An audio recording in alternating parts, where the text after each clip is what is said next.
Week in review, Monday, January 6th, 2025. I'm going to go back to the old format or the original format of responding to some comments from the previous week's show. So I pulled some comments from last week's show and going to dive into them right now. So at BGG7518, Happy New Year, Dave. Sending lots of love from Europe.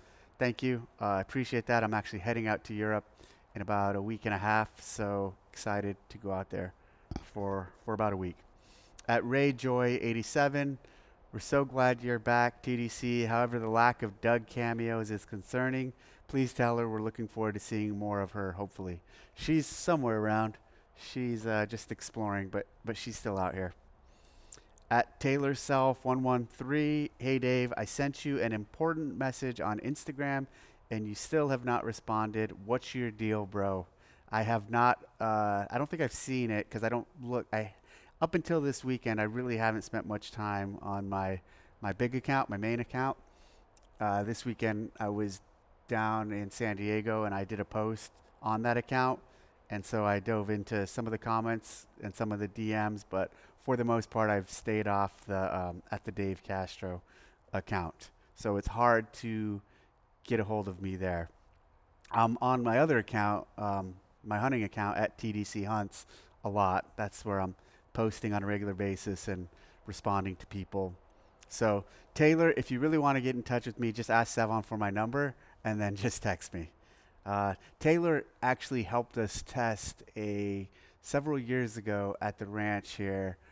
He was an up and coming athlete, and within like half an hour of being here, the first thing he was testing was a workout with the pig flip, and he slipped and fell underneath the pig and injured his, I think it was his hamstring. So we kind of go, I don't want to say we go way back, but he helped us out then. And obviously he's pretty prominent now on Sevon's show.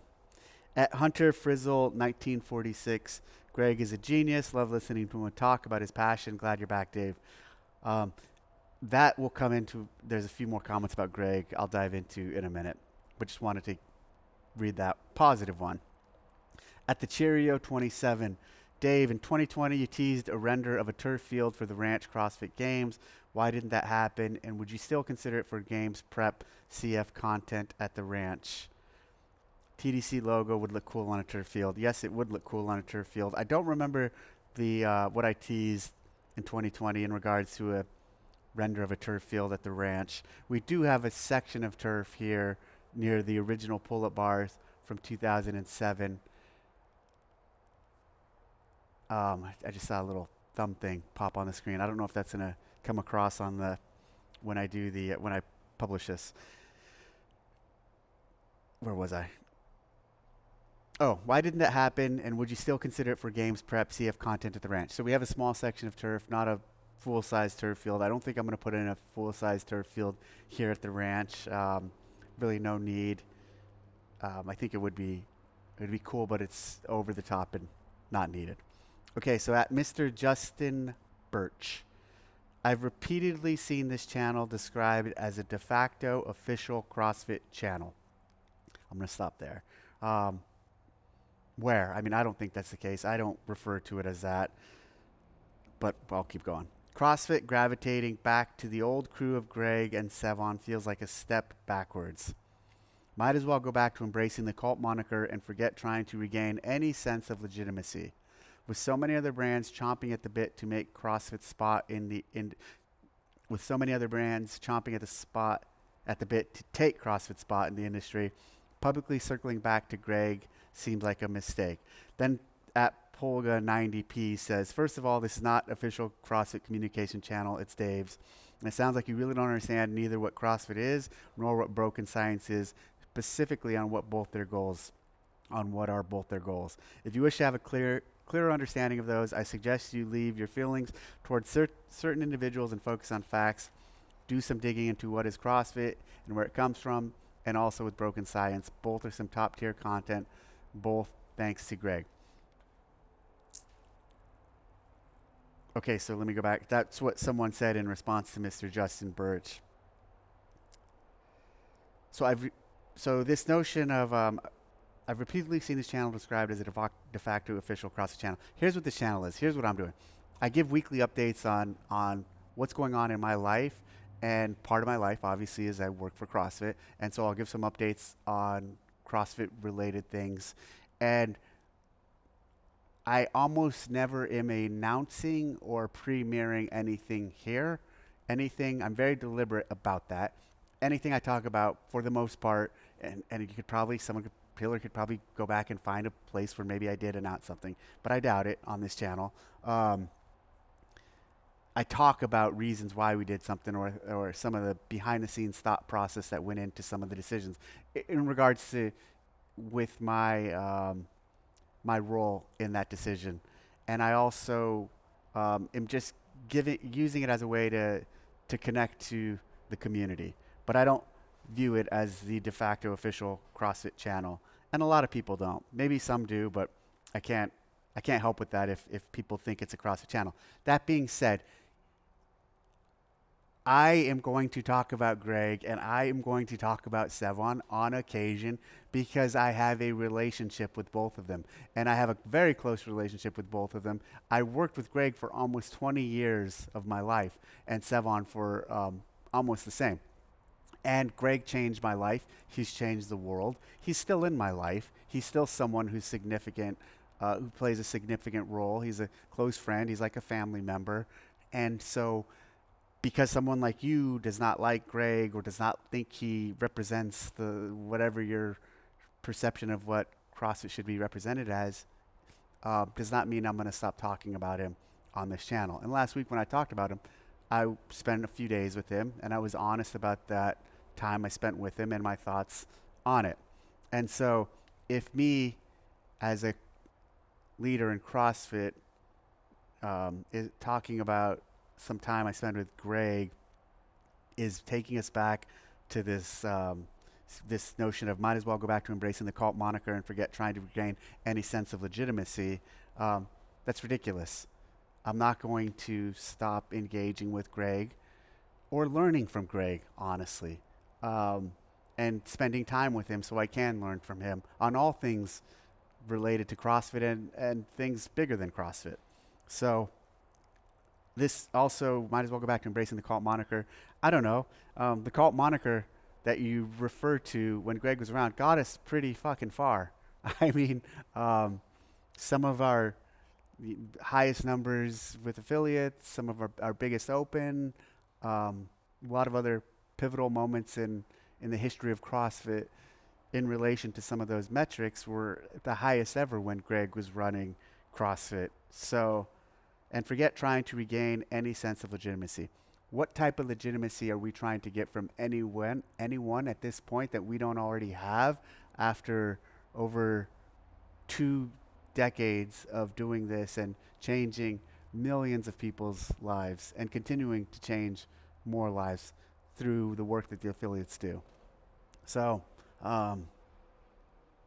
CrossFit gravitating back to the old crew of Greg and Sevon feels like a big step backwards. CrossFit is not gravitating to the old crew of Greg and Sevon. And if we did, I don't know if that'd be a big step backwards, to be honest with you. I would love to see a world where Greg was more involved and Sevon was more involved. But currently that's not where we are in the life cycle of it all. But maybe it could be there again in the future, and maybe it won't. But regardless, I wouldn't see that being as a step backwards. And more importantly, again, let me just close this topic off with, this is my channel, and if I choose to talk about Greg and Sevon, I am going to, or if you don't want to see me or hear me talk about Greg and Sevon, don't come to this channel, because this is my choice to talk about people who are important in my life, and that's what I'm using it for. And then someone else, so finally, this one's funny, I put this on here. At No Less City, he said, another salty McSaltson from Saltsville. Saltsville must be kind of empty today. He said that in regards to the guy I was just responding to. And one more on Greg. At Banana Dance Man. The guy who said he won't submit his CrossFit methodology to science, go read What is Fitness, is now telling us how science is broken. Greg has no science education, has never published findings, and has never been retained by academia or corporate America for anything scientific. Not even once. He talks about Bayesian statistics like he's some big statistician. Bayes is day 2 of probability 101. Greg is a huckster. Okay, there's a lot there. The guy who won't submit his CrossFit methodology to science is now telling us how science is broken. What would we need from science for CrossFit at this point? And that has always been, and even back then, that has always been Greg's point in regards to we don't need science to validate CrossFit. And what I mean by that is no amount of scientific studies are going to validate what we already know about CrossFit and its effectiveness at a real world level in the field, actually happening every day in life and at gyms. So for the last 2 decades, again, more than that, really, Greg's been doing it for longer than that. CrossFit has changed millions of lives. CrossFit has increased work capacity across broad time and modal domains. CrossFit has made people fitter. CrossFit has made people lose weight. CrossFit has helped people reach their goals. And so my point is, let's say a study came out in a week and said CrossFit doesn't work. Does that then mean that all the results and life-changing moments that people had through CrossFit wasn't real? No, of course not. We've all had profound changes through doing CrossFit, those of us who do it and have had our lives changed by it.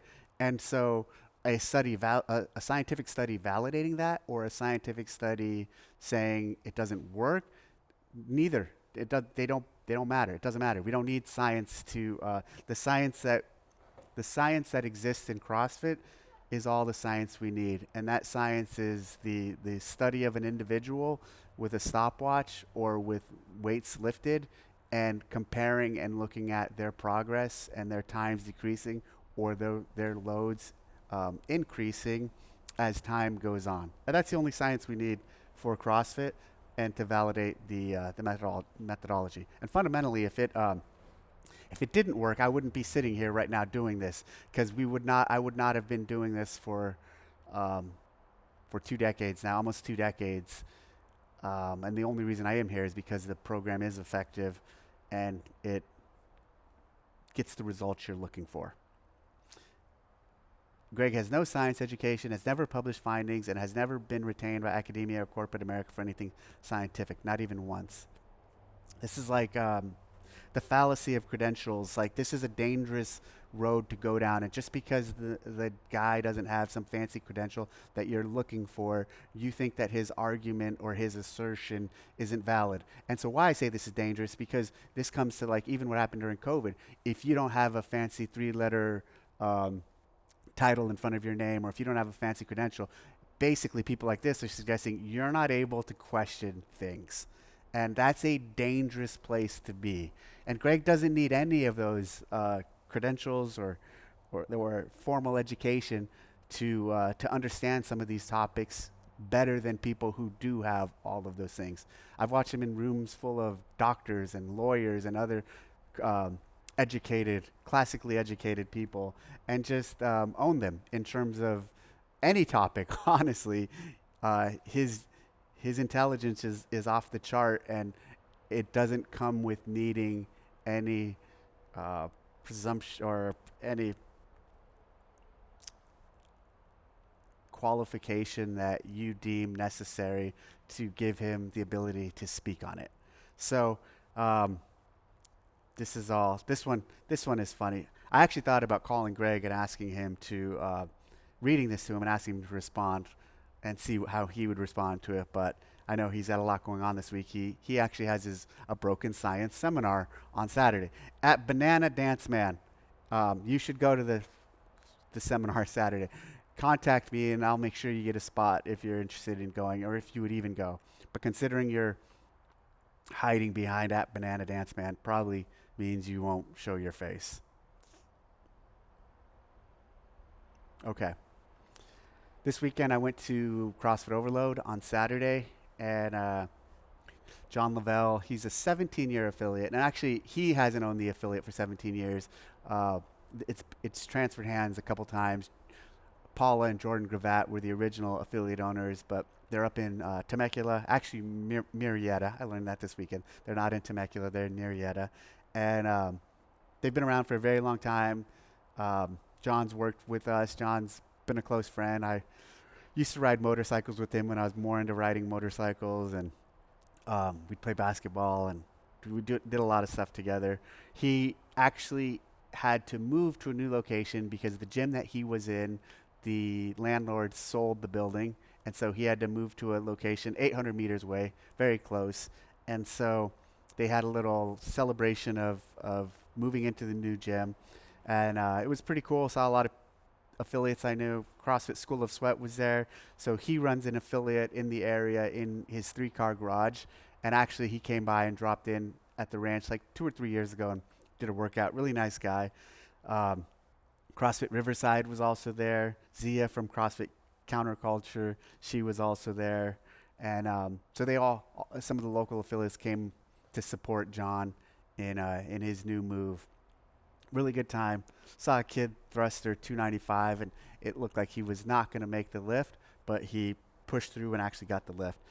On the way back, someone I work with at HQ actually picked me up from the airport, Maggie, and on the way back, we stopped by her gym in Hillcrest, San Diego, CrossFit Reset, and cool gym. Jordan Holland. It used to be CrossFit Hillcrest. I think he rebranded it to CrossFit Reset, but it's in Hillcrest. And Jordan Holland, who I've known for a very long time, he actually has competed in regionals, maybe the games. He owned an affiliate up in Seattle. He owns the gym. He was not there this weekend because he was at the level 2 in Atascadero, but pretty cool spot. Enjoyed chatting to some folks at that gym. And then after that, went back to the airport. So Saturday, this was all day Saturday, flew from San Jose Saturday morning, spent the day doing that, and then flew back in the evening. And fun day. Glad I did it. This week, tomorrow actually, traveling again, going to Nashville for a few days. And then when I get back from that, I have a big trip out to Europe that I kind of talked about early on. This week we have some more game stuff coming out. So some more event news. So if you're into the games part of it all, pay attention. And there'll be some more stuff on that coming out in the next few days. Also, finally, last week I did some rope work at the ranch. I built a Tyrolean traverse for my daughter to cross the creek just for fun. And it's been a really long time since I've done any rope work stuff. It used to be a passion. Prior to CrossFit, when I was in the Navy, I was in the Navy for 12 years, climbing and rope work and all things related, rescue, rock climbing, alpinism, mountaineering. I enjoyed it all and tried to do it as much as I could. The thing about the rope work, it was something I was able to work on and practice and become passionate about, whereas climbing and some of that stuff, especially living in Virginia Beach, was harder to focus on because you have to travel to all these places to do it. So was a big fan into rope rescue stuff and doing it again here. I did a really basic setup with just a Prusik knot and some basic gear, kind of relit the fire to relearn some of those techniques and stuff. So then I went online and purchased some equipment from Petzl, who makes a lot of Petzl makes a lot of equipment for that realm. So I don't know why I'm talking about this, but it's just something I did last week that I had a lot of fun with, and might continue to kind of dive back into some of the rope work stuff. That's it. All right, thanks for tuning in, and post thoughts to comments, or post to comments if you want me to potentially respond to it next week. All right, thanks a lot.